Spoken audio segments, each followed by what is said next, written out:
चारों युग में मेरे संत पुकारे, को के कहा हम हेल रे, हीरे माणक मोती बरसे, ये जग चुगता ढेल रे।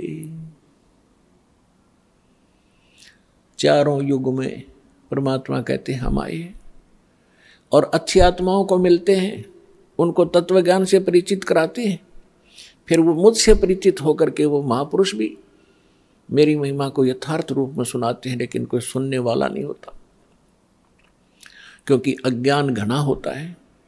और परमात्मा कहते हैं हम भी, मैं भी आता रहता हूँ प्रत्येक युग में भिन्न भिन्न रूप बना कर, और ये हमारे ज्ञान को ना सुन करके हम यथार्थ ज्ञान यथार्थ भक्ति विधि रूपी हीरे मोती लालों की वर्षा करते रहते हैं, जगह जगह ज्ञान सुनाते हैं, लेकिन ये भोली आत्मा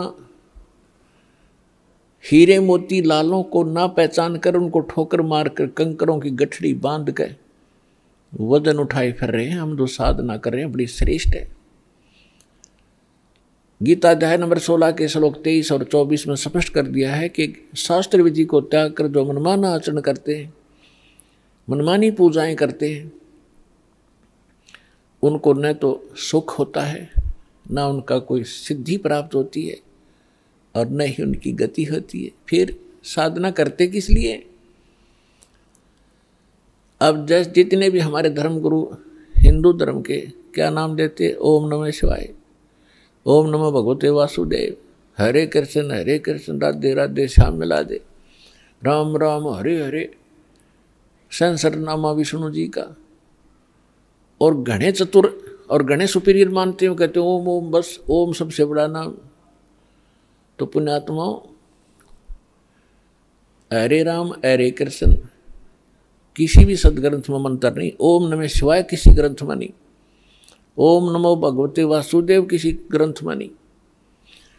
जो शास्त्र अनुकूल साधना है वो परमेश्वर ने स्वयं आकर बताई है और अपनी उन प्यारी आत्माओं को बताई है, और उनको थोड़ी हिदायत दे दी थी कि जब तक इस कलयुग के अंदर ये बिजली पीढ़ी का समय नहीं आवे, इसको डिस्क्लोज ना करना, लिख देना। लिख रखी सभी महापुरुषों ने अपने अमृतवाणी में एफिडेविट लिख रखे हैं कि हम ये जाप करा करते हैं, ये मंत्र श्रेष्ठ है, इसी से मोक्ष संभव है। लेकिन सिलेबस को समझना स्टूडेंट के स्तर का काम नहीं है। पढ़ भी लेगा तो उसको समझ नहीं सकता, अप्लाई नहीं कर सकता, इसलिए टीचर गुरु की आवश्यकता होती है। तो जो गुरु रूप में परमात्मा आए थे, सतगुरु रूप में, फिर जिन महापुरुषों से मिले थे उनको अधिकार दिया था ज्ञान सुनाने का, और फिर अब इस दास को भेजा है इस पूरे कंप्लीट कोर्स को आप तक पहुंचाने के लिए, आपका मोक्ष कराने के लिए, क्योंकि अब वो समय आ गया। नहीं तो इस दास से बड़े बड़े महापुरुष पहले हुए हैं, लेकिन उस समय नहीं था, क्योंकि आप अशिक्षित थे, और अशिक्षा का लाभ ये नकलियों ने हमारा उठाया। ये संस्कृत बोलते रहे, हमने सोचा बड़े विद्वान हैं, इन्होंने खूब जाना होगा सदग्रंथों को। हमने परमात्मा को भी ठुकरा दिया, जिसमें 600 वर्ष पहले वो आकर ये ज्ञान सुनाया करते थे, जो आज सभी सदग्रंथों में ज्यों का त्यों पाया। तो पुण्यात्मा, 100 शुक्र मनाना उस परम पिता के। वहाँ ये आए, यहाँ आकर के उन्होंने कितने कष्ट झेले हमारे लिए।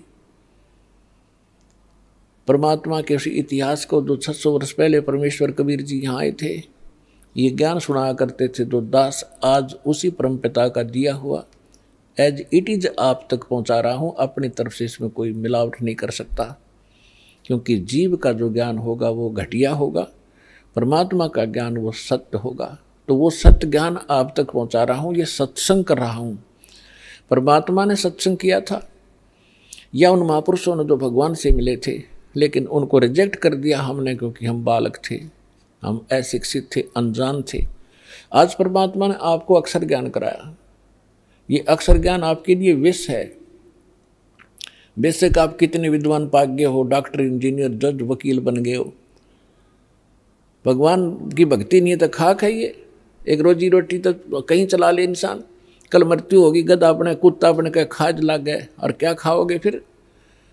आपको केवल इस ही जीवन का ज्ञान है, आपको भविष्य का, आगे का नहीं। आगे के ज्ञान बिना ये खाक ज्ञान है फिर। तो ये ज्ञान देना जरूरी था। मालिक को मालूम था कि बिगड़ेंगे ये, अहंकार हो गया आपके अंदर, 2 कौड़ी का 2 छोटा सा पोस्ट मिल जाए, फूला नहीं समाता, और कल मृत्यु होकर गधा बन जाए, क्या क्या रे माटी होती है उसकी। तो परम, और पहले आप देखो पिछले इतिहास उठा के, हमारे पूर्वजों के कितने विनम्र थे, कितनी दया थी उनके अंदर, कितने नेक विचार थे। और आज हम किस स्तर पर पहुंच चुके, इस विद्या की देन है।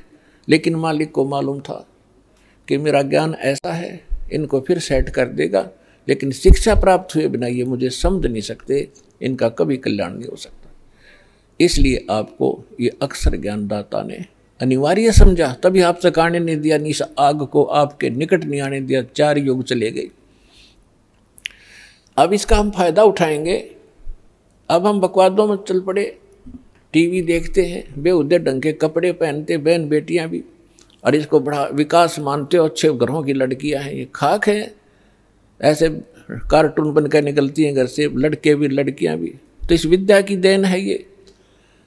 अब इस ज्ञान से हमें पता चलेगा, लज्जा आया करेगी हमें ऐसे ऐसे बकवाद करने में, और हम भगवान भजेंगे और अपना कल्याण करवाएंगे। सतगुरु आए दया करी, ऐसे दीन दयाल, बंदी छोड़ व्रतास कहा, जठरगनी प्रतिपाल। सतगुरु आए दया करी, ऐसे दीन दयाल। होय होय, हम किसी भयंकर गलती करके आए सतलोक में, बड़ी थाली का ठोकर मार के आए हम, और आज हम एक टुकड़े के लिए कोई देश जाता है, कोई परदेश जाता है, उसके लिए गरीबदास साहिब जी कहते हैं, उत्तर दक्षिण पूर्व पश्चिम फिरदा दाणे दाणे नो, सर्व कला सतगुरु साहिब की, हरि आए हरियाणे नु।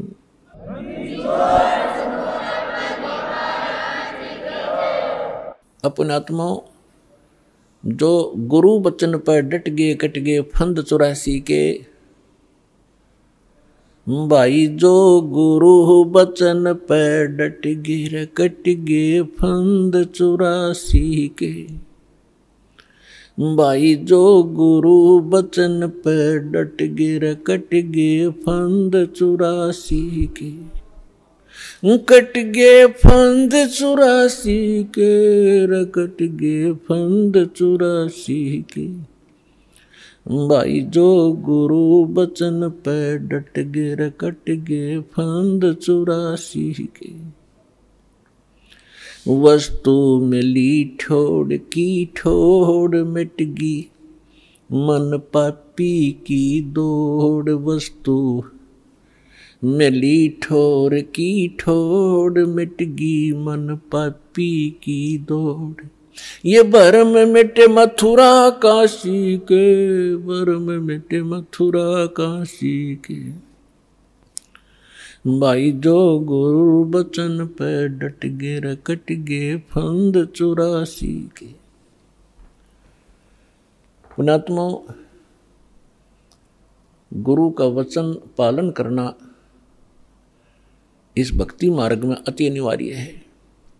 और गुरु केवल वही ज्ञान और वही आदेश देता है जो आपके हित में होते हैं। एक भक्त कह रहा था जी, उसने कभी प्रश्न किया होगा, दास को तो इतना ध्यान नहीं रहता क्योंकि लाखों की संख्या में एक महीने में भक्त मिलते हैं। 5 वर्ष पहले उसने दीक्षा ली थी 2008 में। वो कह रहा था जी मैं अमेरिका जाने की तैयारी कर रहा हूं। तो उसने अभी बताया, कहने लगे जी आप ये बोले कि भाई आड़े यही अमेरिका बना दूंगा जब तू विश्वास करेगा। तो वो आज बता रहा था जी मुझे ऐसे दया कर दी दाता ने समय पर टूक नहीं था, कर्जा सिर पर बहुत गना था। आज सारा सुख दे दिया और यहीं पर बढ़िया काम चला दिया। तो पुण्यात्माओं, गरीबदास साहब जी कहते हैं, पूर्व पश्चिम उत्तर दक्षिण तू फिरदा दाने दाने नु, और सर्व कला सतगुरु साहिब की हरि आए हरियाणे नु। मालिक ने पहचान कर धक्के खाते फिरते हो तुम, लगो एक बार भक्ति पर, सारे सुख दे और मोक्ष भी देगा आपको।